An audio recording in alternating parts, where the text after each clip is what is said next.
Last sekali kelas kita 22/2.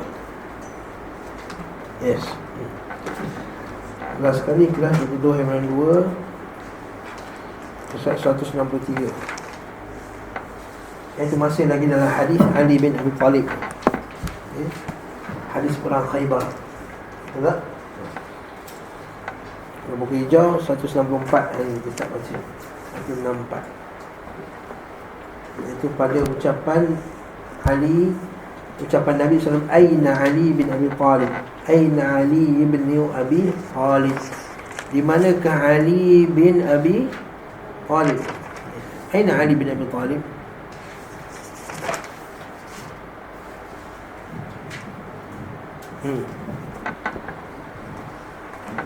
Di mana Ali bin Abi Talib? Kata penulis Syekh Abdul Rahman bin Hasan rahimahullahu taala, ini menunjukkan pertanyaan imam tentang rakyatnya dan mencari tahu keadaan mereka. Ini menunjukkan pertanyaan imam tentang rakyatnya dan mencari tahu keadaan mereka. Okey, atas sekali tu. Maksudnya Nabi SAW masa perang tu kan, para sahabat semua sedang tunggu nak beratur, nak ambil siapa yang dapat bendera tersebut. Lalu Nabi tengok Ali tak ada, Nabi kata, Ali mana? Jadi kata Syekh ni menunjukkan bahawa pertanyaan imam tentang rakyat, maksudnya pemimpin ni dia terasa kehilangan rakyat dia tu. Macam kita juga ketua, kalau kita jadi ketua, kita jadi imam masjid, pengurusi masjid, kita tengok orang tu lama tak datang masjid, sihat ke tak sihat, tanya dia. Itu cara dia. Okey. Ini menunjukkan pertanyaan imam tentang rakyatnya dan mencari tahu keadaan mereka. Faqila huwa yashtaki ainaihi. Ni jawab dia sakit kedua belah matanya. Maksudnya kerana sakit mata dia tak datang pagi tu. Sebagaimana dalam Sahih Muslim dari Sa'ad bin Abi Waqqas, maka beliau bersabda, panggillah untukku Ali. Lalu Ali didatangkan dalam keadaan sakit mata. Dalam teks lain yang lebih kuat, maksudnya dengan teks lain yang lebih akurat dari tulisan penulis, lalu dijawab, kedua matanya sakit. Kedua matanya sakit. Lalu beliau mengutus orang kepadanya. Diriwayatkan oleh Muslim dari Jalul Iyas bin Salamah bin Al-Aqwa dari ayahnya berkata, beliau mengutusku kepada Ali. Nampak? Maksudnya siapa yang pergi? Al-Aqwa, Salamah bin Aqwa. Salamah bin Aqwa sahabat Nabi, Salamah bin Al-Aqwa. Dari ayahnya berkata, beliau mengutus kepadaku Ali. Maksudnya Nabi hantar Salamah bin Aqwa ni untuk ambil Ali. Lalu aku mendatangkannya sambil menuntunnya. Sambil menuntunnya. Menuntunnya maksudnya apa? Bawa dia pergi jumpa Nabi SAW.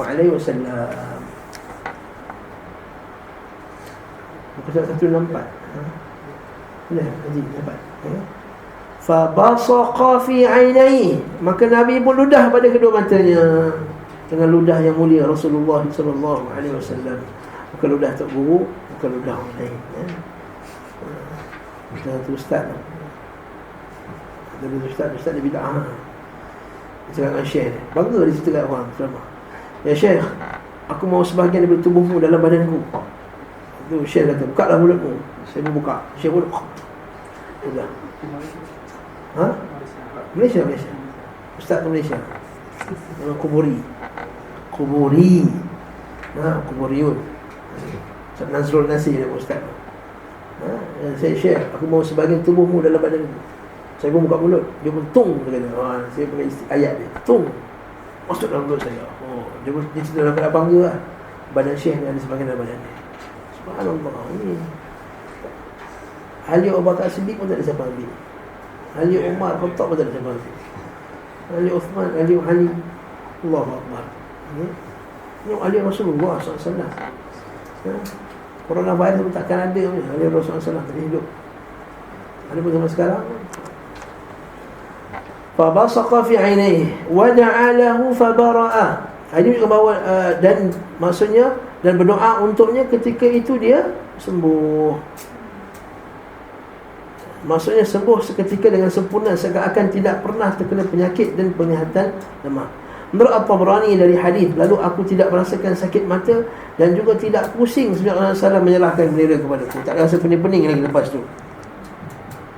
Wa dia kata fama ramitu wala sada'tu mundu dafa'at manusia ilayya rayah. Na'am. Itu menunjukkan apa? Satu kaedah ahli sunnah pegang kepada tubuh badan Rasulullah SAW ini memang ada barakah. Waktu kita ahli sunnah dalam masalah ni kita kena perhati betul. Kita isbat barakah. Kita kata ada barakah pada fizikal. Tapi fizikal Rasulullah SAW para anbiya sahaja. Fizikal Rasulullah SAW dan para anbiya sahaja. Waktu kita kata kalaulah kita itu ahli Rasulullah, yes, dia ada barakah dan sabit. Para sahabat kadu yaqtatilun, mereka tu hampir-hampir membunuh antara satu sama lain, masih bergaduh sebab nak berebut wuduk Nabi sallallahu alaihi wasallam. Hadis Abu Sufyan kan, Abu Sufyan nampak ni masa bila? Masa nak Fathu Makkah tu. Abu Sufyan dia singgah, dia lepak satu malam dengan Abbas. Datang lewat malam-malam, datang jumpa Nabi waktu malam, kan? Datang nak jumpa Nabi. Nabi kata besok pagi datang. Wahai Abbas, bagi dia duduk kat kemah kamu dulu. Besok pagi datang. Jadi besok pagi tu, pagi-pagi tengok semua sahabat dah bangun dah. Subuh dah bangun. Abu Sufyan kata mereka nak ke mana ni? Mereka nak solat. Abu Sufyan kata sebenarnya mereka ni tak ada satu pun perintah Rasulullah yang mereka tak langgar ke? Tak ada satu perintah Rasulullah yang mereka tak langgar. Semua mereka buat. Bila masa Nabi ambil wuduk, semua pun ya takaffaf. Semuanya nak tadah air wuduk Nabi SAW. Itu yang Abu Sufyan kata ma ra'aitu ahadan. Aku tak nak tengok orang yang betul-betul sayangkan Nabi SAW ni, seorang raja yang disayangi oleh rakyatnya sebagaimana Nabi SAW disayangi. Maksudnya beliau menunjukkan bahawa memang ahli sunnah isbatkan apa? Menetapkan adanya barakah pada tubuh Nabi SAW. Adapun pada zaman ini kita kata sabitkan dulu, confirmkan dulu bahawa ia adalah daripada Nabi SAW. Maka kalau confirm, kita kata naam. Kalau confirm dari Nabi SAW, maka kita kata boleh ambil. Sekarang masalahnya rambut yang kamu ambil tu tak confirm dari Nabi. Sebab kita kata ahli sunnah bila komen dalam masalah ni, kita kena komen dengan betul. Kalau tidak nanti ahli bid'ah akan salah faham. Ahli bid'ah akan kata kita ni tak isbat barakah pada tubuh Nabi. Kita ahli sunnah isbat barakah pada tubuh Nabi SAW. Cuma kita kata kamu punya rambut, kamu punya bekas air, kamu punya baju, kamu punya selipar yang kamu tayangkan itu dalam kamu punya program, kamu punya museum-museum atau program-program kamu, tidak dapat dipastikan kesahihannya daripada Rasulullah SAW. Jadi kena faham masalah itu. Dan kita tak akan ambil benda yang 50-50. Ni rambut Rasulullah kan rambut orang lain. Kalau 50-50 saya tak berani nak tinggi rambut tu kat muka saya. Tentang rambut mana, orang penyakit apa ke, Wallahu ta'ala alam besar. Okay? Jadi masalah ni harap jelas. Okay? Yang kedua, tengok tak, Nabi SAW bukan ludah je, fada'alahu, dan Nabi doa. Dan Nabi doa. Itu menunjukkan bahawa bukannya ahli Nabi saja yang barakah tu ialah doa Nabi tu yang barakah. Syekh tadi dia ketung masuk dalam mulut dia, kan dia doa pun ludah je. Nampak tak?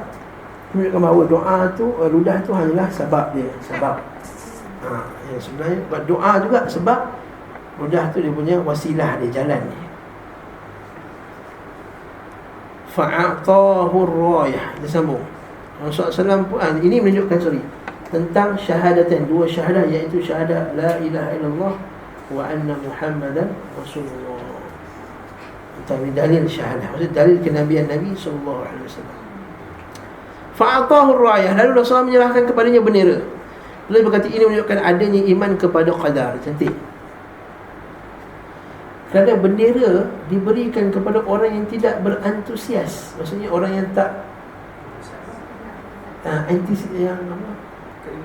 Orang yang tak nak sangat bendera dalam usaha meraih bendera itu, dan tidak diberikan kepada orang yang berantusias dalam usaha meraihnya. Maksudnya orang yang tak bersungguh-sungguh yang nak benda tersebut, dia dah dapat. Yang sungguh-sungguh tak dapat. Tapi kita kena redha lah. Kamu nak sangat nak dapat jawatan, tak dapat jawatan, bertahun-tahun menunggu jawatan, tak dapat juga orang lain dapat jawatan tersebut. Kesian Jangan kesian juga tengok dia, bertahun-tahun nak dapat jawatan tersebut, tak dapat. Macam Abang Rosman bertahun-tahun, daripada tahun 98 lagi nak jawatan tersebut. Tahun 2019 21 tahun. Jadi ini qada Allah Ta'ala, qada Allah Ta'ala, orang lain jadi. Faqala, hadis ini menunjukkan bahawa melakukan usaha yang diperbolehkan. Nampak? Hadis ini menunjukkan melakukan usaha yang diperbolehkan atau yang diwajibkan atau yang disunahkan tidak menafikan tawakal. Dekat mana usaha yang dimaksudkan sini? Dekat mana? Apa yang hadis ini menunjukkan bahawa usaha yang tidak yang diperbolehkan atau diwajibkan, diperbolehkan yang diharuskan atau diwajibkan atau disunahkan tidak menafikan tawakal. Usaha ni merujuk pada usaha apa?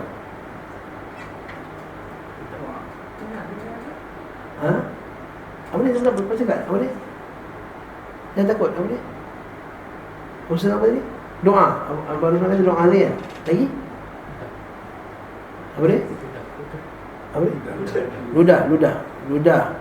Lagi? Dia sebenarnya merujuk pada perbuatan para sahabat yang pagi-pagi datang awal nak dapat bendera tadi. Maksudnya usaha untuk dapatkan jawatan, kan, diperbolehkan dan tidak menafikan tawakal. Tidak menafikan tawakal. Itu maksudnya. Fa'atahu ar-rayah.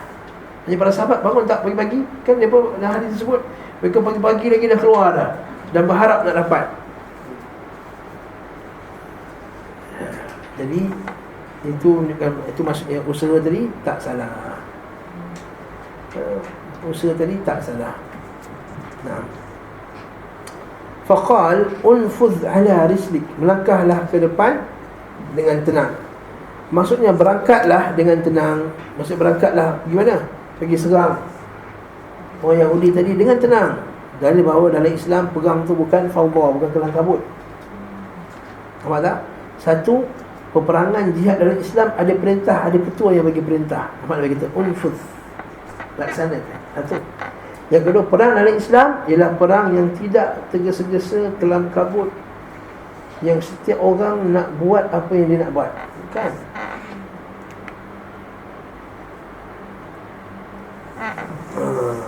Maksud kita sekarang kelam kabut, ya, semua. Akhirnya bila jihad tu semua nak bertindak atas diri, tak ada ketua dia. Kelam kabut dia berlaku kat Syria.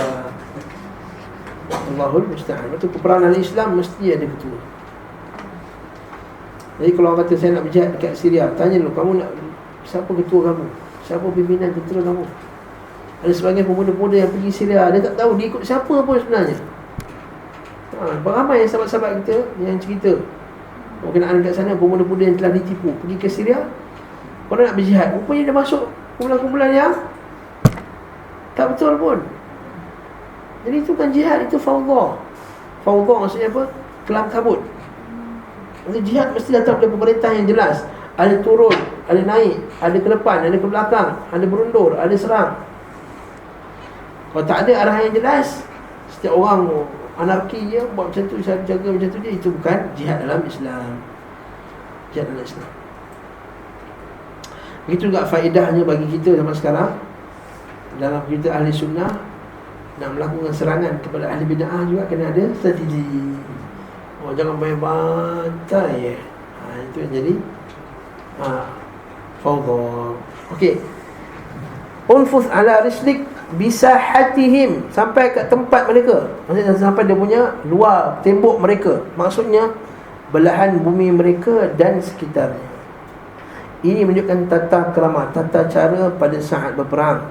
Tidak tergesa-gesa, tidak ceroboh, tidak bersuara, maksudnya tak bising yang tidak diperlukan. Jangan macam Viking. Dengan style apa, Celts kan, Celticnya perang, okay? Bukan macam tu, okay?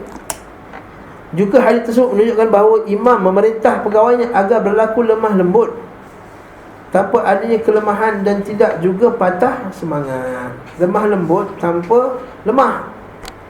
Lemah lembut bukan maksudnya mesti lemah. Dan tidak juga patah semangat.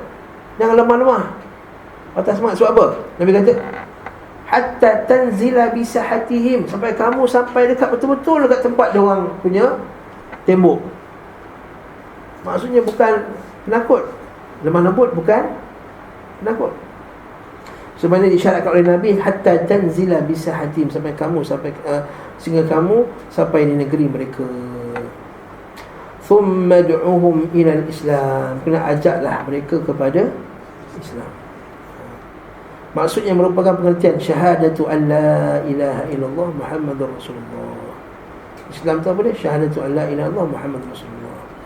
Dan dapat anda katakan Islam adalah bersyahadah bahawa tidak ada sembahan yang hak kecuali Allah dan Muhammad adalah hamba dan utusannya, dan bertuntut oleh syahadah merupa memurnikan ibadah hanya kepada Allah sahaja dan memurnikan ketaatan kepada Rasulullah SAW sahaja. Dari sinilah hadis akan sesuai dengan judul bab yang ditulis oleh penulis. Sinilah poin dia. Hadis yang panjang ni, kenapa penulis bawa dalam bab dakwah kepada tauhid? Inilah poin dia. Kena ajaklah mereka kepada la ilaha illallah. Sehingga riwayat kata ajaklah mereka kepada hak Allah Subhanahu wa taala. Maksudnya dalam peperangan pun kena ajak mereka kepada tauhid. Sedangkan orang Yahudi Bani Quraidah ni dah didakwah kepada tauhid ke belum? Sudah. Masa Nabi dah sampai ke Madinah lain, dah lama dah. Sebab perang Khaybar ni berlaku tahun ke-7 Hijriah. Perang Khaybar tahun 7. Nabi balik daripada perjanjian Hudaibiyah akhir tahun ke-6. Awal-awal tahun 7 tu dah perang Khaybar. Pada Muharram dah perang Khaybar dah. Naam. Okey. Sesuai dengan judul bab yang ditulis. Sebagaimana Allah Ta'ala berfirman kepada Rasulnya, katakanlah hai ahlal kitab, ya ahlal kitab, ta'alau, marilah, ila kalimatin sawa'in bainana wa bainakum, satu kalimah yang tidak ada perselisihan antara kami dan kamu. Apa dia? Alla na'budu illallah, jangan kita sembah kecuali Allah. Wala yusyrika bihi syai'an, dan kita mensyirikkan Allah Ta'ala dengan sesuatu. Wala yattakhidha ba'duna ba'dan arbaban min dunillah, dan tidak pula sebahagian kita menjadikan sebahagian yang lain sebagai Tuhan selain Allah. Fa in tawallau, jika mereka berpaling, faqulu syhadu, maka katakanlah bi anna muslimun, kami orang yang berserah diri. Syekhul Islam rahimahullah berkata, Islam iaitu menyerah diri kepada Allah dengan tunduk dan beribadah kepadanya.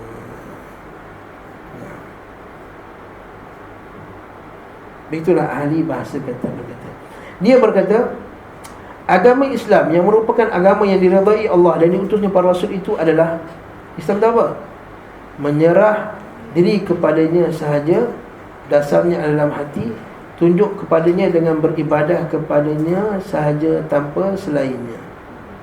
Barang siapa menyembahnya dan menyembah Tuhan lain, maka ia bukanlah seorang Muslim. Barang siapa sombong tidak mahu beribadah kepadanya, maka dia bukanlah seorang Muslim.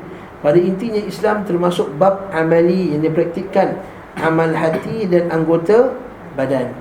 Adapun iman pada dasarnya adalah pembenaran hati, pengakuannya dan pengetahuannya. Itu termasuk bab perkataan hati yang mencakup perbuatan hati. Maka jelaslah bahawa dasar Islam adalah bertauhid dan menafikan syirik dalam beribadah. Itu adalah dakwah semua Rasul, iaitu menyerahkan diri kepada Allah Azza wa Jalla dengan tauhid dan tunduk kepadanya dengan mentaati apa yang diperintahkannya melalui irisan para Rasulnya. Sebagaimana firman Allah Ta'ala tentang Nabi Nuh, iaitu Rasul pertama yang diutuskannya, iaitu sembahlah olehmu Allah, bertakwalah kepadanya, wa'budullaha wa'ati'u wa'budullaha wattaquhu wa'ati'u. Nampak? Sembahlah Allah, bertakwalah dan taatlah kepadanya. Itu Islam. Lepas tu Islam, para ulama' apa maksud Islam? Islam ni maksud Islam. Kena hafal Islam ni.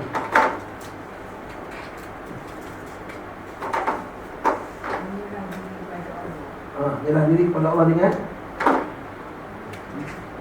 tauhid. Nampak?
Islam tu apa? Al-istislamu lillahi bitauhid. Istislamu lillah, kita menyerahkan diri kepada Allah dengan tauhid. Wal inqiyadu lahu bit-ta'ah, dan tunduk padanya dengan melakukan ketaatan. Wal bara'atu minasyirki wa ahli, dan melepas diri daripada syirik dan ahli syirik. Kalau dia buat tiga ni, dia Islam. Tapi kalau orang tanya Islam tu apa, kan? Boleh tak kita terangkan Islam dalam masa 5 minit? Boleh, ini dah dia. Islam tu menyerah diri kepada Allah dengan tauhid. Tauhid maksudnya tak buat syirik. Ibadah hanya milik Allah. Wal inqiyad, dan tunduk padanya dengan melakukan ketaatan. Tapi kata Syekh Islam kata kat sini tadi kan, Islam tu agama yang Allah menyerahkan diri kepadanya, dan dasarnya adalah hati, dan tunduk padanya dengan ketaatan. Maksudnya kena ada certain ketaatan. Kalau dia tak nak taat langsung, maka dia bukan Muslim. Wal bara'atu minasyirki wa ahli, dan melepas diri daripada syirik dan ahli syirik. Bara'ah, melepas diri daripada syirik dan ahli syirik. Lepas diri daripada syirik dan ahli syirik. Ini Islam. Islam ni yang dipegang oleh siapa? Nabi Adam sampai Nabi Muhammad sallallahu alaihi wasallam. Okey. Nampak dah? Sama lagi buku kita. Buku kita panjang, jadi kita kena baca banyak. Hadis ini menunjukkan disyariatkannya dakwah sebelum memerangi. Nampak? Ini poin juga ni.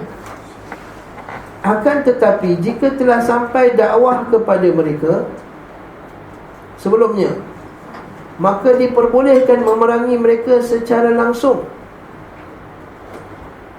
Kerana Nabi SAW memerangi Bani Mustaliq ketika mereka dalam keadaan lengah, keadaan yang lalai.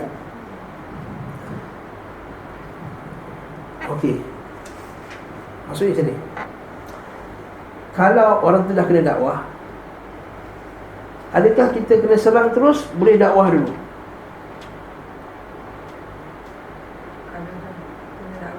Kalau dah kena dakwah, boleh serang terus. Tapi tidak mengapa kalau nak dakwah sekali lagi. Ini maksud dari Syekh. Sebab orang Yahudi telah didakwah kepada Islam, tapi kali ini nak beri dakwah sekali lagi.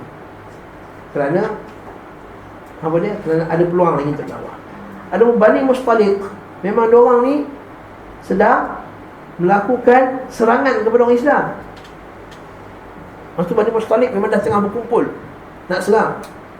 Itu Nabi hantar sahabat untuk lawan tu, Bani Mustaliq ni. Namun jika mereka belum menerima dakwah, wajiblah mereka didakwahi terlebih dahulu.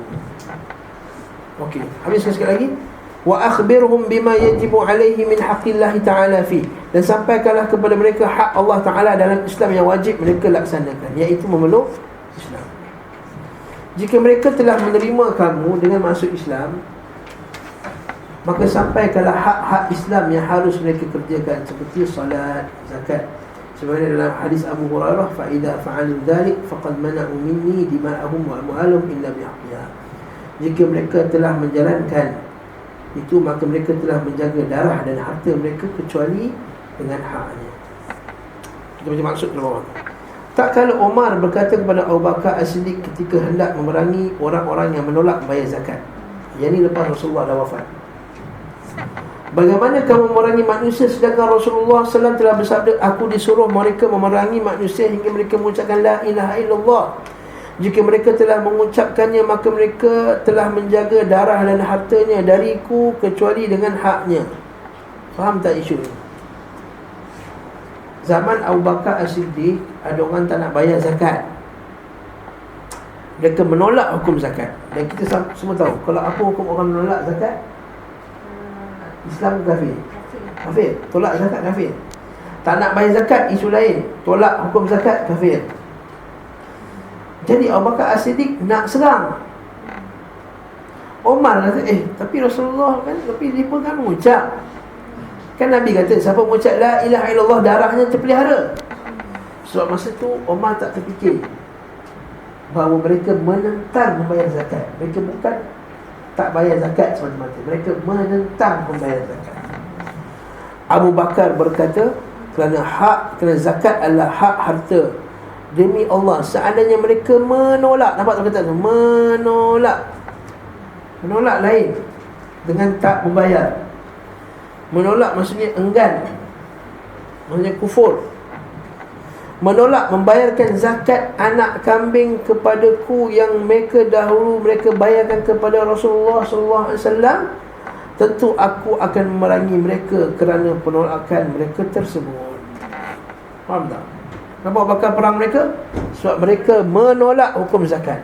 Dan menolak hukum yang telah sabit dalam Al-Quran, hukumnya kafir. Hatta tolak hukum haid pun tak boleh. Tolak hukum haid, contohnya perempuan tu dalam haid, dia nak solat juga.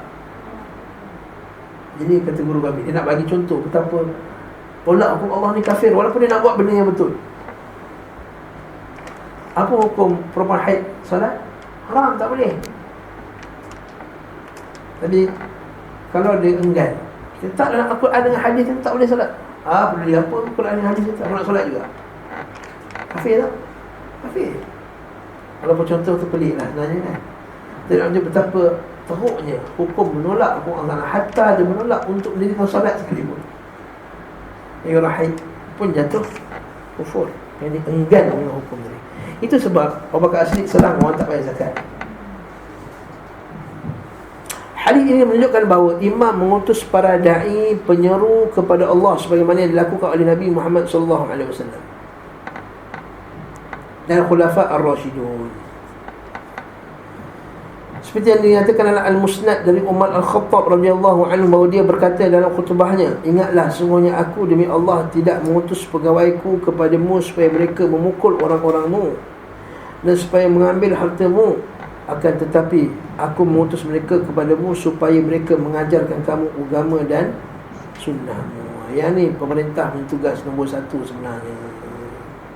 Alangkah baiknya kalau pemerintah Muslim macam ni, menghantar Islam, menghantar pendakwah ke seluruh pelosok untuk mengajarkan agama. Okey. Lepas tu imam-imam yang dilantik oleh masjid, ajarlah agama, janganlah jadi imam solat je. Kamu ada tanggungjawab. Jadi masjid luar dia ceramah, masjid dalam dia sendiri tak ceramah. So masjid luar ceramah masuk, masjid sendiri tak masuk, dapat gaji yang sama juga. Itu tanggungjawab dia kan. Ada soalan imam, ada sebagai imam ni macam tu. Masjid sendiri kalau Rasul sama tak nak, so apa? Sibuk lah siap. Tapi masjid luar dia ceramah, satu KL dia ceramah.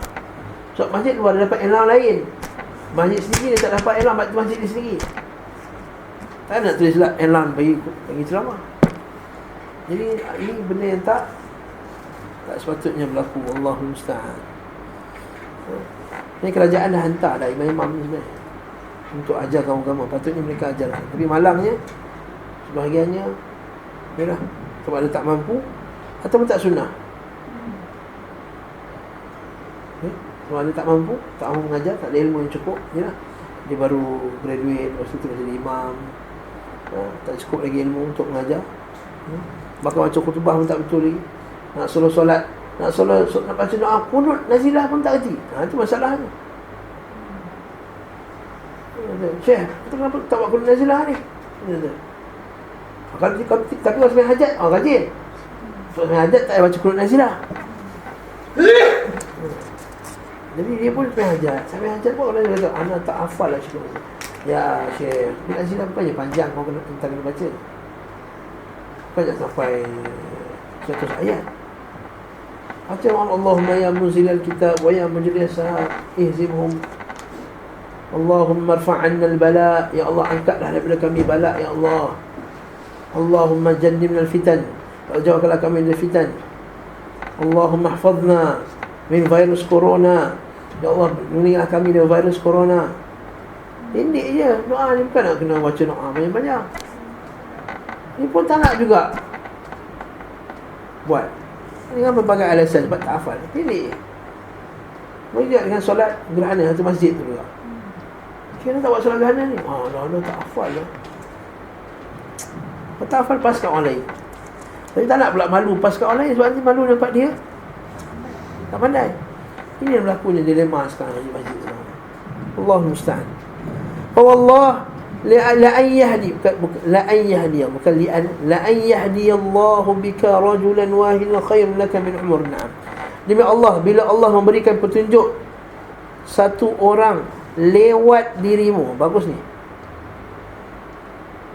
Kat sini ada dua pengajaran. Apa dia? Satu, hidayah taufik Allah Ta'ala yang bagi. Yang kedua, tetapi hidayah mengajar itu kita yang kena usahakan. Hidayah petunjuk kita kena usahakan. Hidayah taufik daripada Allah Ta'ala. Kalau Allah Ta'ala bagi hidayah melalui dirimu, lewat dirimu, kena melalui kita juga kena usaha. Tak boleh kita kata lah Allah Ta'ala tak bagi hidayah kat dia. Salah. Kita kena ajarkan. Benar-benar hal itu lebih baik berharga bagimu daripada unta-unta merah. Perenggan pertama tu bahasa Arab Anda sebut dengan Al-Masdariyan Lam. Yang itu kita skip. An-Nawawi berkata bawah, An-Nawawi berkata, penyerupaan masalah akhirat dengan masalah dunia hanyalah supaya mudah difahami. Kerana sebiji zarah di akhirat adalah lebih baik daripada dunia seisinya dan berlipat kali ganda. Kenapa Imam Nawawi cakap macam tu? Sebab dia kata, kamu bagi hidayah tu lebih baik daripada unta merah. Tapi sebenarnya mana lagi baik? Akhirat tu unta merah. Akhirat lagi baik. Tapi kenapa Nabi bagi perumpamaan masalah akhirat dengan masalah dunia? Supaya senang faham. Mak unta merah ni maksudnya kenderaan harta yang paling berharga sekali zaman tu. Ni zaman tu belum lagi ada saham-saham, yang paling berharga sekali ialah unta merah. Jadi maksudnya bagi hidayah kat orang ni, mengajar orang kepada sehingga dapat hidayah itu lebih baik daripada dunia dan segala isinya. Hadis ini menunjukkan keutamaan orang yang melalui lantaran dia Allah. Lantaran dia, koma maksudnya, Allah memberi petunjuk kepada seseorang. Juga diperbolehkan untuk bersumpah atas khabar dan fatwa meskipun tidak diminta bersumpah. Kat mana ni? Baca Arab dia tu. Fa wallah, demi Allah. Ayat tak suruh sumpah pun dah sumpah. Sebab asalnya bila kita sumpah, bila diminta bersumpah. Tetapi kita dibolehkan bersumpah untuk menguatkan statement kita, untuk menguatkan statement kita, untuk menguatkan kenyataan kita. Maka kita boleh bersumpah. Dia kata, demi Allah ya akhi, perbuatan itu haram. Tak minta sumpah, kamu sumpah. Sebab dalam satu hadis Nabi SAW, Nabi kata akan tiba akhir zaman nanti orang tak ikut lagi dah sunnah Nabi, sunnahku dan sunnah Khulafa' ar-Rasyidin. Mereka itu bersumpah sebelum minta disumpah. Penyataan mereka telah memotong sumpah mereka, dan sumpah mereka telah memotong penyataan mereka. Maksudnya mereka suka sumpah. Tapi ini Nabi sumpah ni. Ini betul kata Syekh, juga diperbolehkan untuk bersumpah atas khabar, penyataan, statement dan fatwa, meskipun tidak diminta bersumpah. Nabi sumpah tadi. Wallahu ta'ala alam bissawab. Jadi kesimpulannya daripada bab yang kita baca ni, bab 3 ni, bab 3 pula, bab apa? Bab 5 kan? Bab 4. Bab 4 adalah bab mentauhid. Bab 5 lah, bab 5 betul, bab 5. Bab 1 kewajipan tauhid. Bab kedua kelebihan tauhid. Bab ketiga barang siapa yang merealisasikan tauhid. Bab keempat takut kepada syirik. Bab kelima dakwah kepada tauhid. Bab kelima dakwah kepada tauhid. Maksudnya setiap pendakwah, mana-mana gerakan Islam, mana-mana parti Islam, patutnya nombor 1 tu ajak kepada tauhid. Tak salah apa nama pun, PAS ke, PAN ke, BIM ke, apa ke, apa saja nama NGO Islam, gerakan Islam, hendaklah perkara pertama sekali adalah ajak kepada tauhid dan menjauhi syirik berdasarkan dalil yang kita telah sebutkan tadi. Wallahu ta'ala alam bissawab. Nanti kita akan masuk pula bab lepas ni, bab tafsirut tauhid. Subhanakallahumma bihamdika asyhadu an la ilaha illa anta astaghfiruka wa atubu ilaik. Sallallahu ala Muhammad wa ala alihi wa sahbihi wasallam. Walhamdulillahi rabbil alamin.